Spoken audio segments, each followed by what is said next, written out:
and the station chief says, we heard from our friends across the river, which means NSA. We heard from our friends across the river that Abu Zubaydah is somewhere in the country. We have to catch him. Everybody turns and looks at me. And I'll tell you the honest to God's truth. I'm thinking to myself, Abu Zubaydah, that name sounds vaguely familiar to me. Like, I just couldn't place him, right? Right. And then I realized, the number 3 in Al-Qaeda, which turned out to be wrong. But, I mean, we thought he was the number 3 in Al-Qaeda. What was he really? He had never actually joined Al-Qaeda. He founded Al-Qaeda's 2 training camps in southern Afghanistan. He founded the House of Martyrs, Safe House in Peshawar, Pakistan. He was Al-Qaeda's logistics guy. Right. So if you needed a false passport, you needed a plane ticket, a boat ticket, you needed weapons, you needed money transferred, he was the guy that did all that. But he had never actually joined Al-Qaeda. He never pledged fealty to Osama bin Laden. So they said, he's somewhere in Pakistan, we have to catch him. Everybody turns and looks at me. And I go, you guys. I said, this country's the size of Texas. It's got 150 million people in it. What do you mean he's somewhere in Pakistan? You got to catch him. Like, how do you do that? Well, that's what you're here for. I said, all right, I'll think of something. I thought of a couple of really bad ideas. I was flailing around. So I came up with this one idea. We had 2 young technical officers who were on loan from headquarters. And I said, we have a cell phone number. Can we find him by the cell phone number? And they said, we could try. So they built this device from scratch, from just crap from Radio Shack. You know what I mean? Batteries and wires and little circuit boards. I don't know how they did it. And so every time he would turn his phone on, it would ping and it would give us a direction, right? North, northeast. And we'd be like, oh my God. And we run out to the car and then it goes off. So that's not going to work. And I said one day in a staff meeting, I said, when I was in college, I was a toll collector on the Pennsylvania Turnpike, right? So I know how the machines work and, you get the ticket and you take it to the next one and you pay the ticket, pay the toll. And I said, he keeps moving back and forth between Lahore and Faisalabad, and it's connected by a toll road. So I said, let's put all CIA people in the toll booths, and when he comes, we grab him. They were like, that's a terrible idea. There are 55,000 people every day that take that toll road, right? These are 2 major cities. Lahore has 12 million people, and Faisalabad has 7 million people. You can't just put CIA people in the booths and then, grab them in the car. Besides, they're going to be armed with AK-47s and who knows, grenades and whatever. Right. So that's not going to work. So finally I went to the chief and I was like, I just can't do this on my own. I need a targeting analyst. Now, a targeting analyst is vastly different from an analyst. An analyst, which is what I was for the first 7.5 years there, you think the big thoughts, you write these papers, you send them to the president will make a comment in the margin, send it back to you, then you answer that question. Targeting analysts pour through data, mostly metadata, and their job is specifically to find somebody, to physically find the location of someone so that you can kill him or capture him. Well, I had a friend who was one of the top targeting analysts at the CIA. We were both in the counterterrorism center together. And when I was at headquarters, we would go for a walk at lunch together every day and just talk about, this is what they want you to do. Talk about operations and ideas and, stuff that you want to do. So I called him and I said, can you get on a plane and come to Pakistan as quickly as possible? And he said, yeah. He said, I'll be there in 24 hours. So I picked him up at the airport, 4 o'clock in the morning. We went straight to the office. And I said, here's the deal. We think we found Abu Zubaydah. He's like, you've got to be kidding me. I said, I know, right? I mean, we've narrowed it down, but he knows we're on his trail. And so we're like 24 hours behind him. We'll bust into a safe house and all of his stuff is there, but he's gone. We went into one safe house and he had poured himself a cup of tea and it was still hot. But we couldn't quite get him. So I said, you got to help us narrow it down. I just don't know what else to do. So he took this piece of butcher block paper about the size of this table, about the size of a small American billboard, right? And he wrote Abu Zubaydah in the center, and he circled it. And then around the name Abu Zubaydah, he wrote all of the locational information that we had for people in touch with Abu Zubaydah. So around the name Abu Zubaydah were phone numbers, addresses, and email addresses. And then around that, he made a tertiary level of all the information of people in touch with the people who were in touch with Abu Zubaydah. At the end of the week, it looked like a spider web. It was actually very pretty, like an artwork. And he came to me and he said, I just cannot get it to any fewer than 14 sites. I said, 14 sites? We've never hit more than 2 in a night before. We can't hit 14 sites simultaneously. I said, I got to get a big team in here. So I cabled headquarters and I said, I need 36 people. I need a plane load of guns and ammunition. I need $2 million in cash. I made this whole list of all this stuff. Why $2 million in cash? Because I'm going to start throwing lots of money at lots of people. Bribing people? Mm-hmm. I'll bribe everybody in the country that I need to bribe. And we needed to start buying safe houses, right? If we knew that he was in Lahore, Faisalabad, Karachi, Islamabad, we can't be seen like leaving the embassy, driving to Pakistani intelligence. We need to be discreet. We all grew these long bushy beards. In the embassy, they called me the Archbishop because mine came in all gray, right? It was really long. And we dressed as Pakistanis. The big balloon pants and the flat pancake hats.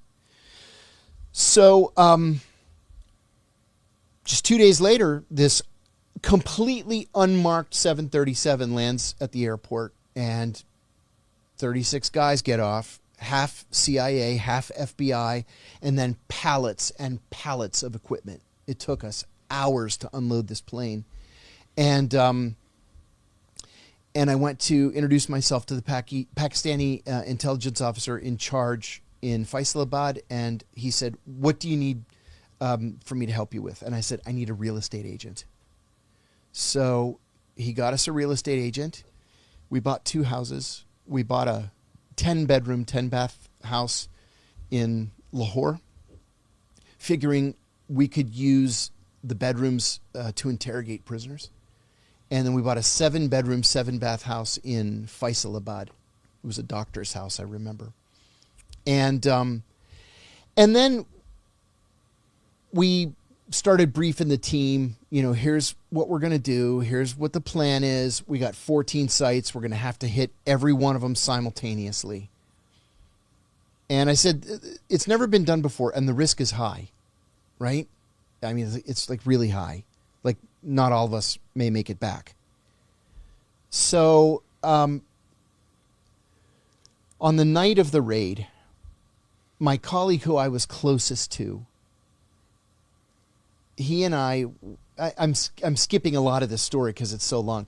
He and I were walking back to the safe house, and he said, what do you think? You think we're going to get him? And I said, no. I think we're going to get somebody, but I don't think we're going to get him. He's too smart. He's outsmarted us at every step of the way so far. So that day, we decided to drive. It was my colleague and me, the Pakistani colonel, and the targeting analyst. The targeting analyst dropped off and went back to the safe house. But we started going to every one of the 14 sites just to make sure we weren't being set up. There was ingress and egress. We weren't going to be ambushed. Like, what happens if everything turns to shit? Are they going to be able to shoot at us from the roofs? Right. How high are these buildings? So the first one we went to, we realized was a mistake. It was a it was a shish kebab stand with a payphone. And clearly there was Al-Qaeda living in the neighborhood. Whenever they needed to make a call, they'd go to the payphone. But the shish kebab stand closed at midnight. There's nobody there. You can't raid this shish kebab stand. You're not going to get anything. So we cut it off the list. So we have 13 left. And most of these places were just, one-room mud huts, concrete block, little poor people's houses with corrugated tin roofs. And then we came upon this huge house. It was bright yellow. And just as we're coming up to it, the targeting analyst calls me and he says, I just got a call from a friendly Western intelligence service. And they said that they had a walk-in this morning. A walk-in is somebody who literally walks in off the street and says, I have intelligence information, but I want you to pay me for it. 99% of the time, they're lunatics or potential terrorists or probes like from the Iranians or the Russians or the North Koreans just to see where are the cameras, are the windows bulletproof, how thick are the doors, who's armed. We all do this to each other. Wow. Yeah. Just in case they want to attack our embassy. That's spooky. Yeah, it happens all the time. It's very dangerous. So he said that this friendly intelligence service said that there is a large congregation of Al-Qaeda fighters and they're in a big yellow house. And I said, holy shit. I said, I'm right in front of the yellow house. It's site number 12. And he said, well, then that has to be it. I said, I want to talk to the source. I want to talk to the walk-in. And he said, I already asked, and they said no, which made me think that there wasn't a walk-in, that it was an intercept. But they didn't want us to know that they were intercepting Al-Qaeda's communications. Why wouldn't they want you to know? Because we would try to take it. Oh, okay. Take over their tap. And, there are a lot of pissing matches in intelligence. Not just between the CIA and the FBI, but then between the CIA and all of its allies and friends. That's so funny. It's awful. The politics involved is ridiculous. So then I said to the Pakistani colonel, I said, we're going to have to put a big team on this one. And he said, I can tell you that something bad is going on in that house. I said, how do you figure? He said, it has to be 110 degrees right now. And all of their shutters are closed. He said, it has to be broiling in there. They have something to hide. Mm-hmm. So I said, okay, we'll put a bigger team on that one. So that night at 10 o'clock, I stood on the coffee table in the safe house. And it was all 36 of our guys, plus the original 10 that, those of us who were there already, plus all the Pakistanis, right? So we've got, 60 guys. And I said, at the risk of sounding melodramatic, we're going to have to synchronize our watches, like in the movies. So we synchronized our watches. 10 o'clock, I still remember. And I said, look, here's what we're going to do. We actually chartered a bus to put everybody on this bus and take them to Faisalabad, because that's where most of the targets were. 3 of the targets were in Lahore, and the other 10 targets were in Faisalabad. And Faisalabad is just one of the most horrible places on earth. And believe me, I've been to 68 countries with the CIA. There aren't many worse places on earth than Pakistan. Wow. Yeah, it's bad. And I've been to Yemen and Somalia, and I've been to some of the most horrible places on the planet, and Pakistan's worse. So anyway, I said, here's the plan. 01:30, we leave the safe house.